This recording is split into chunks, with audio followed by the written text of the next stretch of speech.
गहरे जंगलों के बीच, बिजलियों से भरा हुआ आकाश और एक युद्ध भूमि जहां देवता भी कदम रखने से डरते थे। वहां खड़ा था एक युवक। उसकी आंखों में क्रोध नहीं था, सिर्फ निश्चय था। एक अंतिम प्रहार और महिषी धरती पर गिर पड़ी। पर उस पल कुछ अजीब हुआ। उसका चेहरा शांत हो गया, उसकी घृणा पिघलने लगी और मरने से पहले उसने श्राप नहीं, मुक्ति का धन्यवाद दिया। ये युवक कौन था जो दैत्य को सिर्फ मारा नहीं, उसे मुक्ति भी दी? इस उत्तर के लिए हमें उस जन्म तक जाना होगा जो मानव नियमों से परे था। बहुत पहले, जब तीनों लोग असंतुलन में थे, महिषी कठोर तपस्या से शक्तिशाली बनी थी। उससे ब्रह्मा से ऐसा वरदान मिला जिसमें कोई पुरुष या देवता उसे मार नहीं सकता था।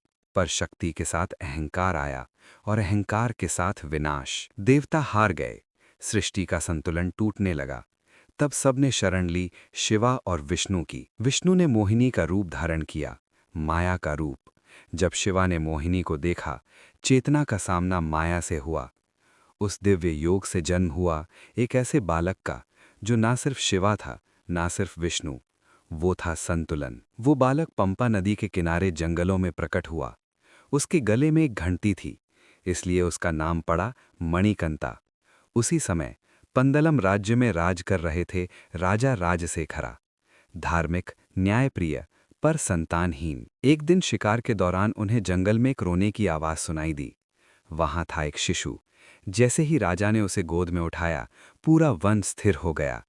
राजा समझ गए, ये साधारण बालक नहीं है। मणिकंता को महल ले जाया गया और राजकुमार के रूप में पाला गया। बालक बड़ा हुआ और उसकी दिव्यता प्रकट होने लगी। शस्त्र, शस्त्र विद्या, योग, सब कुछ बिना प्रयास के। फिर भी कोई अहंकार नहीं। उधर महिषी का अंत निकट आ रहा था। वो जन्म से दुष्ट नहीं थी, पर शक्ति ने उसे अंधा कर दिया था। उसका वरदान ही उसका बंधन बन गया। उसकी मुक्ति सिर्फ वही कर सकता था जो पुरुष और देवता दोनों से परे हो। और जब महिषी ने मणिकंता का सामना किया, सच प्रकट हो गया।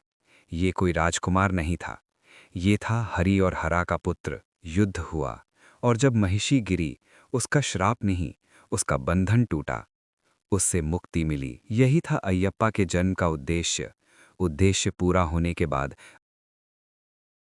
अयप्पा स्वामी ने सिंहासन त्याग दिया। उन्होंने वन चुना, मौन चुना और कठोर ब्रह्मचर्य चुना। उन्होंने घोषणा की, मैं सदैव नैष्ठिक ब्रह्मचारी रहूंगा।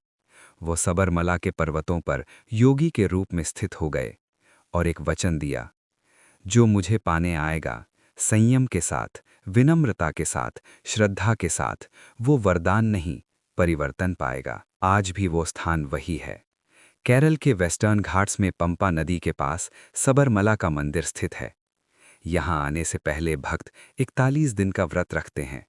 ब्रह्मचर्य, सादगी, विचारों, शब्दों और कर्मों पर संयम। यहाँ कोई ऊपर नहीं, कोई नीचे नहीं। सब एक दूसरे को कहते हैं स्वामी, क्योंकि अयप्पा तक पहुँचने से पहले तुम्हें अयप्पा बनना पड़ता है। ये कहानी किसी देवता के राज करने की नहीं है। ये कहानी है संयम सिखाने वाले देवता की।